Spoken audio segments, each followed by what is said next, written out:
53rd anniversary, Dad. You've done it. You've made it 53 years.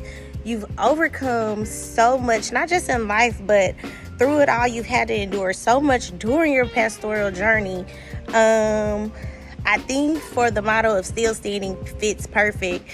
No matter what, you still stand. And I think that's an example. Your leadership has set an example for not just me, but I think everyone in the building that's watching this, watching it online. Like, you have led by example, from showing us how to love to how to withstand and how to endure. One thing that stood out to me maybe 2 years ago, when everything was going on, you kept saying, they will know that we are Christians by our love. And I've kind of made sure that I've led by that example ever since. So thank you for being you. Thank you for letting God use you. Now let's turn up for 53. Yeah. My dad, love you.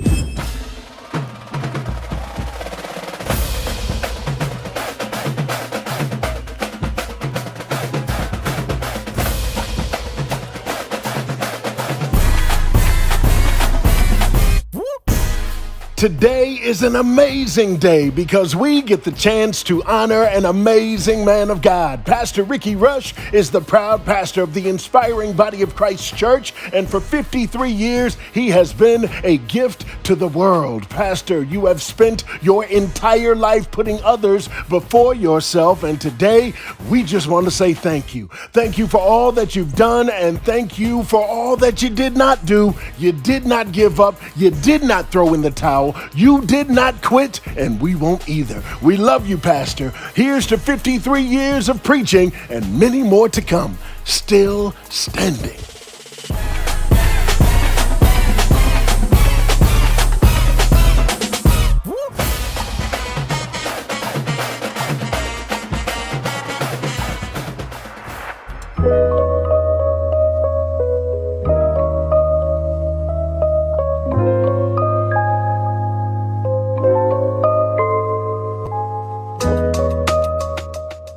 Thessalonians chapter 5 verses 12 through 13.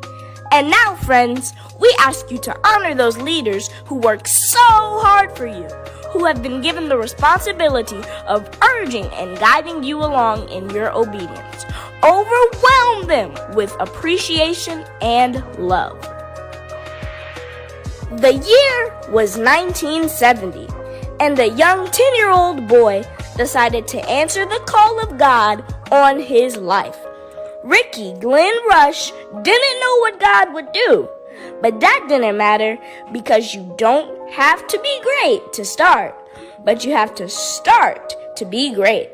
And on the second Sunday of July in 1970, 10-year-old Ricky Rush preached his first sermon.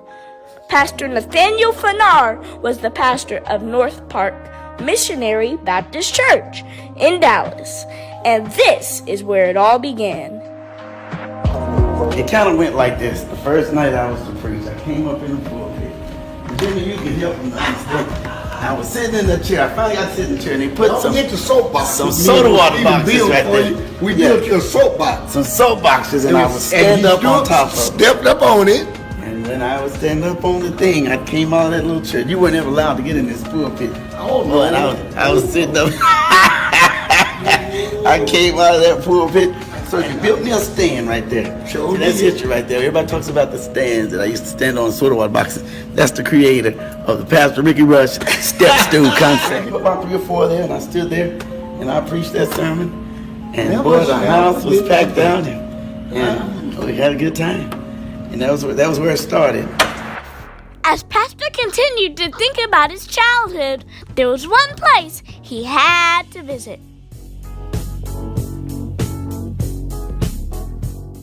As a kid, Pastor Rush walked to church in the sun and the rain, and when the weather was bad, or when he wanted to get away. This bridge became his hiding place. I would get up in here, and I would just sit here for hours and hours, and I would be counting cars. Sometimes just read my Bible. Sometimes I just lay down, take me a little nap. Wasn't worried about spiders, wasn't worried about bugs. don't worry about anything. They go passing by. And so this is where it was.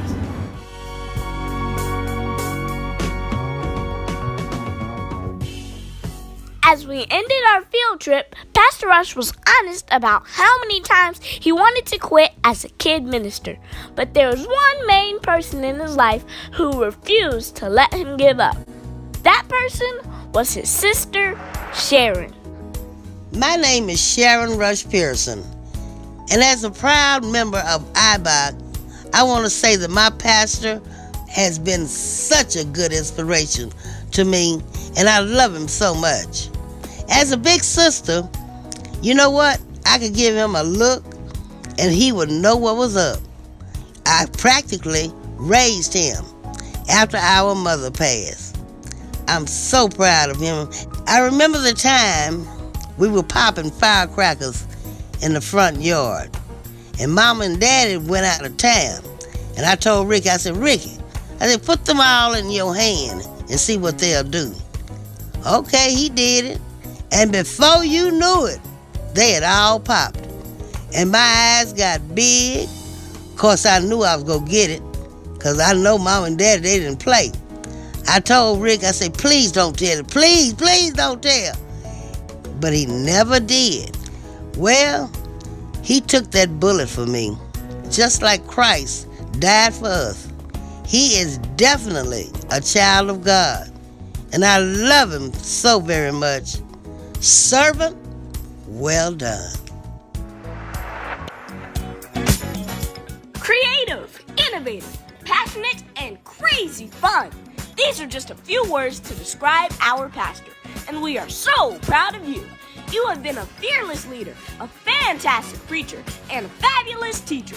You are a visionary with a heart to win souls to Christ, and we are blessed to have you as our pastor. We know that the road hasn't been easy, but I have 2 words for you. But God. Enough said. There are so many things that you've done for us, Pastor. So here's what we need you to do. Keep on praising. Keep on teaching. Keep on loving. Keep on laughing. And keep on preaching. 53 years, you're still standing, and the best is yet to come.